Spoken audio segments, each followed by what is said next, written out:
Guys, आप had के uses तो जानते होंगे कि हैड का यूज हम पास्ट परफेक्ट वाले सेंटेंसेस में करते हैं, लेकिन क्या आप लोगों को पता है कि हैड वाले जो सेंटेंसेस होते हैं वो अकेला नहीं आता है। मतलब अगर आप किसी के सामने जाकर खड़े हो जाओगे और आप बोलोगे कि वह आ चुका था, तो क्या सामने वाला पर्सन समझ पाएगा कि आप किस टॉपिक पे बात कर रहे हो, क्या बात कर रहे हो? आगे वाले पर्सन को समझ नहीं आएगा।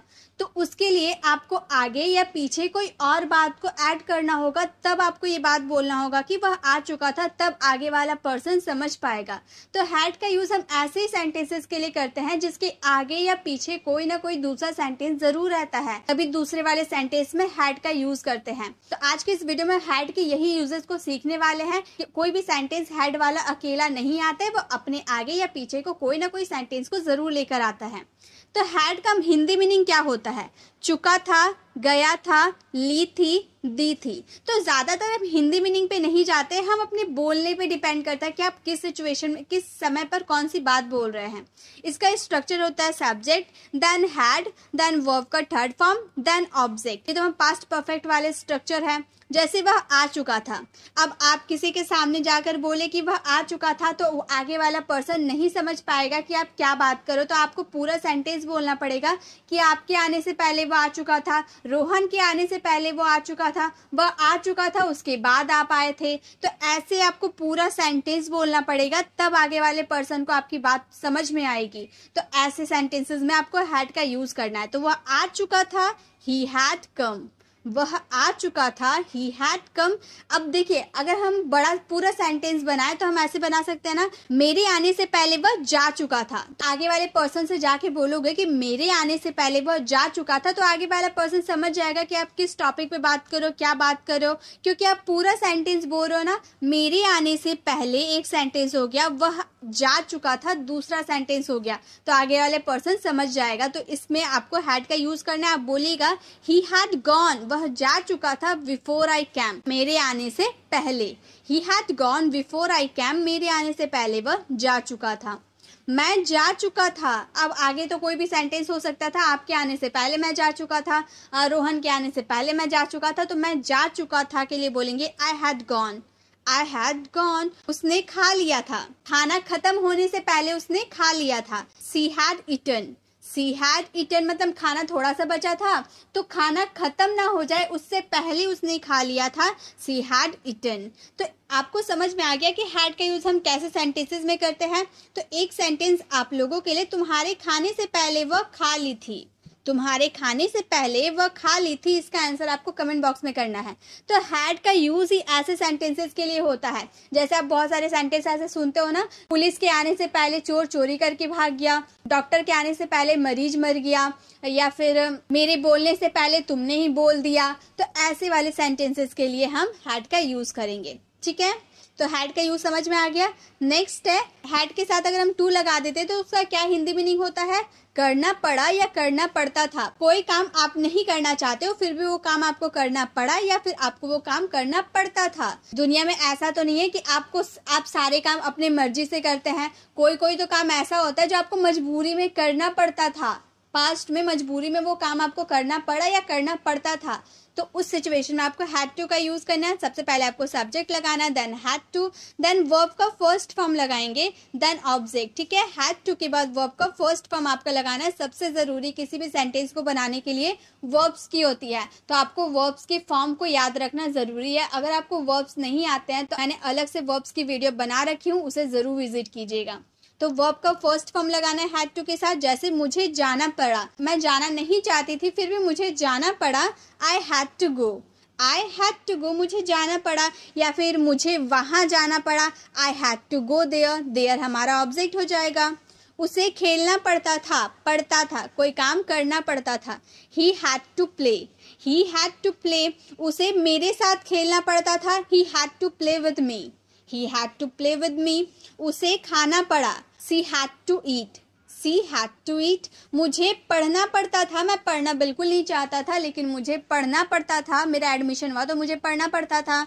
I had to study, I had to study। एक सेंटेंस आप लोगों के लिए, मुझे खाना बनाना पड़ता था। इसका आंसर आपको कमेंट बॉक्स में करना है। तो गाइस जो जो मैं आपको होमवर्क देती हूँ ना उसे ज़रूर कंप्लीट किया कीजिए, क्योंकि अगर आप इसे बनाते हो तो आपको खुद समझ में आएगा कि आपकी जो प्रैक्टिस है वो अच्छे से हो रही है या नहीं। अगर नहीं हो रही तो आप फिर से वीडियो को देख कर समझ सकते हो। इसे अच्छे से समझने के लिए जो मैं आपको सेंटेंसेस देती हूँ ना उसे आपको ज़रूर सॉल्व करना चाहिए। और अगर आपको वीडियो अच्छी लग रही है तो प्लीज़ इसे लाइक और शेयर ज़रूर करें, ताकि आपकी तरह और भी स्टूडेंट इसे सीख पाए। चलिए नेक्स्ट देखते हैं। अब है हैड के साथ अगर हम बिन लगा देते हैं तो उसका हिंदी मीनिंग होता है किया जा चुका था या हो चुका था। आप किसी भी हेल्पिंग वर्ब के साथ बिन अगर लगा देते हैं तो वो पैसिव वाले सेंटेंस हो जाते हैं, किया जा चुका था या हो चुका था। इसमें वर्ब का थर्ड फॉर्म लगेगा, ठीक है। ऑब्जेक्ट, अब हम पैसिव वाले सेंटेंस में सब्जेक्ट जो होता है उसे ऑब्जेक्ट बना देते हैं। जो ऑब्जेक्ट रहता है उसे सब्जेक्ट के रूप में यूज करते हैं, तो जो ऑब्जेक्ट था उसे हम सब्जेक्ट के रूप में यूज करेंगे। Then had been, then verb का थर्ड फॉर्म। कमरा साफ हो चुका था। अब आप तो अंडरस्टूड है कि कमरा तो अपने आप साफ नहीं हुआ होगा, नौकर चाकर के द्वारा ही कमरा साफ हुआ होगा। तो अब अंडरस्टूड है, आप बोले the room had been cleaned, the room had been cleaned. अब यहाँ पे आप जो कमरा साफ किया उसका नाम भी यूज कर सकते हैं, जैसे नौकर के द्वारा कमरा साफ हो चुका था, आपको क्लीन्ड के बाद बाय सर्वेंट का यूज कर देना। लेकिन अगर आपको अच्छी इंग्लिश सीखनी है तो आप इसमें डूअर का जिक्र ना करें, ठीक है। तो आप सिंपल से बोले the room had been cleaned.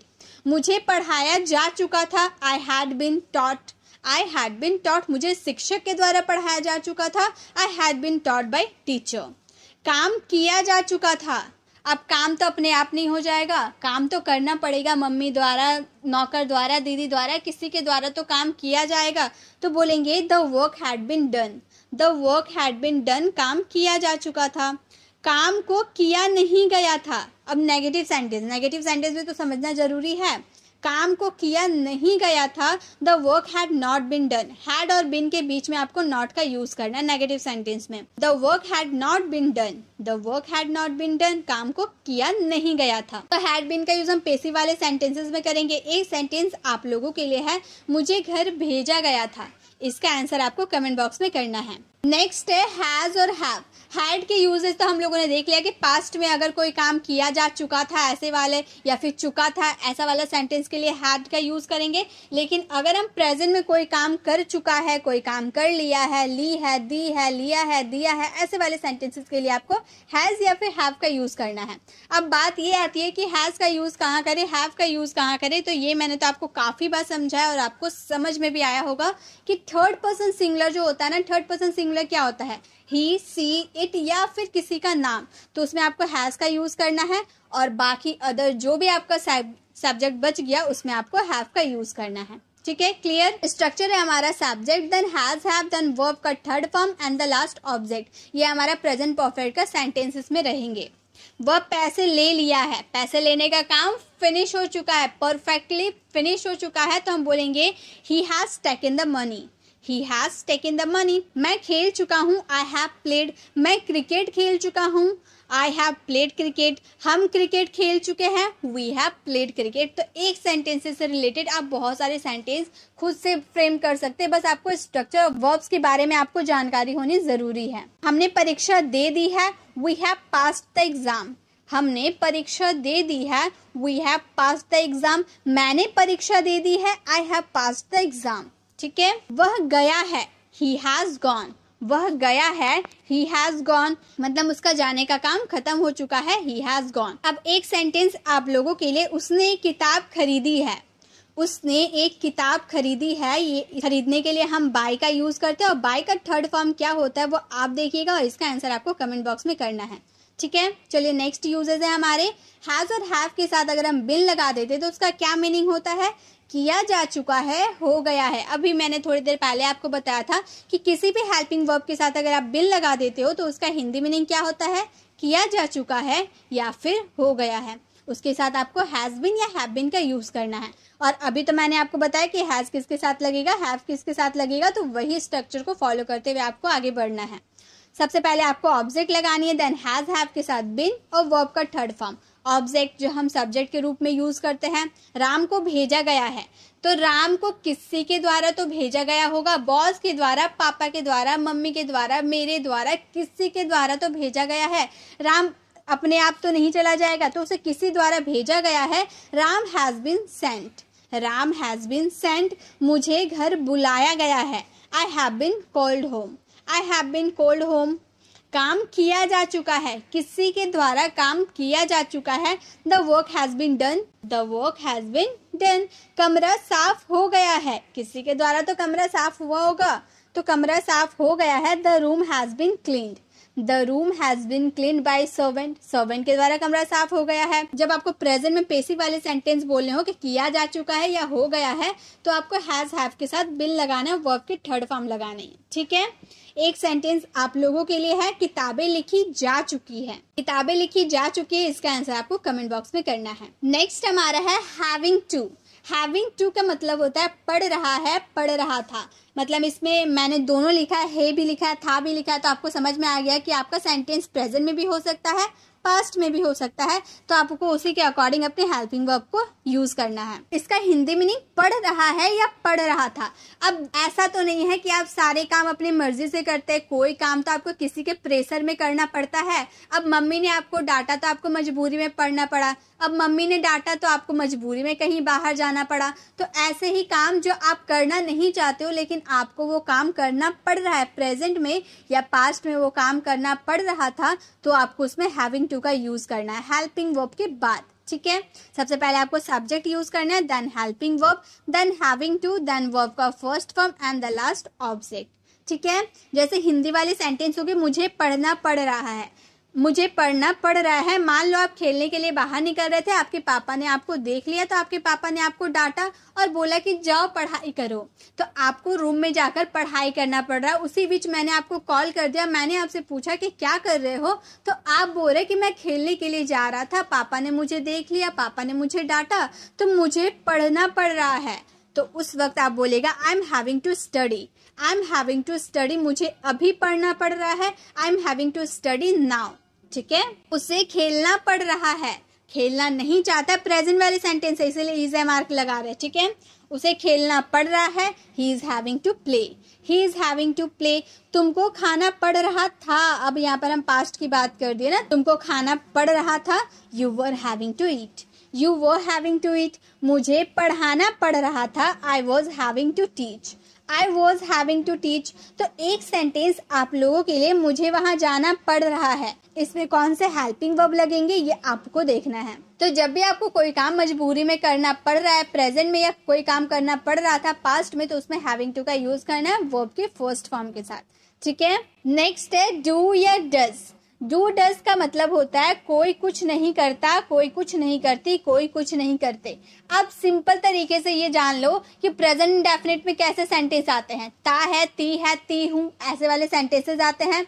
और उसके जब नेगेटिव सेंटेंस बनाते हैं, प्रेजेंट इंडेफिनिट का नेगेटिव या इंट्रोगेटिव सेंटेंस बनाते हैं, तो उसमें डू या फिर डज का यूज होता है। तो आप ऐसे ही समझ लो, ठीक है, उसी में डू या फिर डज का यूज होता है। थर्ड पर्सन सिंगुलर के साथ डज का यूज होता है, बाकी अदर के साथ डू का यूज होता है। ठीक है, स्ट्रक्चर है सबसे पहले सब्जेक्ट, देन डू डज, उसके बाद नॉट, क्योंकि आप नेगेटिव सेंटेंस बना रहे हो तो नॉट का यूज करना है, देन वर्ब का first form and the last object. ठीक है, जैसे आपके हिंदी वाले सेंटेंस है वह नहीं जाता है, अब देखिए लास्ट में ता है ना, यानी कि प्रेजेंट इंडेफिनिट का सेंटेंस है, वह नहीं जाता है, ही डज नॉट गो, वह नहीं जाता है, ही डज नॉट गो।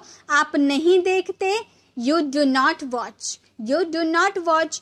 क्या वे जाते हैं, अब यहाँ क्या से सवाल कर दे, यानी कि इंट्रोगेटिव सेंटेंस। इसको बनाने के लिए सबसे पहले आपको डू या फिर डज का यूज करना है, देन आपको सब्जेक्ट का यूज करना है, देन अगर आप इंट्रोगेटिव नेगेटिव सेंटेंस बना रहे तो नॉट का यूज करना है, अगर आप सिर्फ इंट्रोगेटिव सेंटेंस बना रहे तो उसमें नॉट का यूज नहीं करेंगे, देन वर्ब का फर्स्ट फॉर्म, देन लास्ट में ऑब्जेक्ट लगानी है। ठीक है, तो क्या वे नहीं जाते, ये हमारा इंट्रोगेटिव और नेगेटिव दोनों है, तो बोलेंगे do they not go, do they not go. क्या वह पढ़ाती है, क्या वह पढ़ाती है, इसमें हम नेगेटिव सेंटेंस नहीं बोल रहे, सिर्फ इंट्रोगेटिव सेंटेंस है, तो इसमें नॉट का यूज नहीं करेंगे, बोलेंगे does she study, does she study. एक सेंटेंस आप लोगों के लिए, क्या रोहन स्कूल जाता है, इसका आंसर आपको कमेंट बॉक्स में करना है। तो आपको डू और डज के यूजेस समझ में आ गए, चलिए नेक्स्ट यूजेस को देखते हैं। अब है डिड। डिड का यूज करेंगे किसी से कुछ नहीं किया, या फिर आप इस तरह से समझ सकते हैं कि पास्ट इंडेफिनिट में अगर आप नेगेटिव या इंट्रोगेटिव सेंटेंस बनाते हैं तो उसमें आपको डिड का यूज करना है। अफर्मेटिव के लिए नहीं, सिर्फ और सिर्फ नेगेटिव और इंट्रोगेटिव सेंटेंस के लिए पास्ट इंडेफिनिट में आपको डिड का यूज करना है। इसका स्ट्रक्चर है सब्जेक्ट, देन डिड, नॉट का यूज करेंगे क्योंकि आप नेगेटिव सेंटेंस बनाएंगे, देन वर्ब का first form and the last object. ठीक है, जैसे वह नहीं गया, पास्ट में वह नहीं गया, he did not go, he did not go. आपने नहीं देखा, यू डिड नॉट वॉच, आपने नहीं देखा, यू डिड नॉट वॉच। क्या वे नहीं गए? अब यहाँ पर इंट्रोगेटिव सेंटेंस और नेगेटिव सेंटेंस दोनों है, तो डिड का यूज आपको स्टार्टिंग में करना है। पहले आप डिड का यूज कर दीजिएगा, देन सब्जेक्ट, देन आपको नॉट, वर्ब का first form and the last object use करना है। क्या वे नहीं गए? Did they not go, did they not go. क्या आपको पता था? अब आप किसी से पूछ रहे हो, ये बहुत ही कॉमन सेंटेंस है, क्या आपको पता था? Did you know, did you know, क्या आपको पता था? अब एक सेंटेंस आप लोगों के लिए, क्या वह खाना बनाती थी, इसका आंसर आपको कमेंट बॉक्स में करना है। तो गाइस, आज हम लोगों ने has, have, had, do, does, did के यूजेस को देखे। आई होप आपको सभी समझ में आए होंगे। अगर आप चैनल पर नए, अभी तक हमारे चैनल को सब्सक्राइब नहीं किए तो सब्सक्राइब का बेल आइकन को जरूर क्लिक करें ताकि आने वाली वीडियोज की नोटिफिकेशन आपको मिलती रहे। मिलते हैं नेक्स्ट वीडियो में, तब तक के लिए कीप लर्निंग।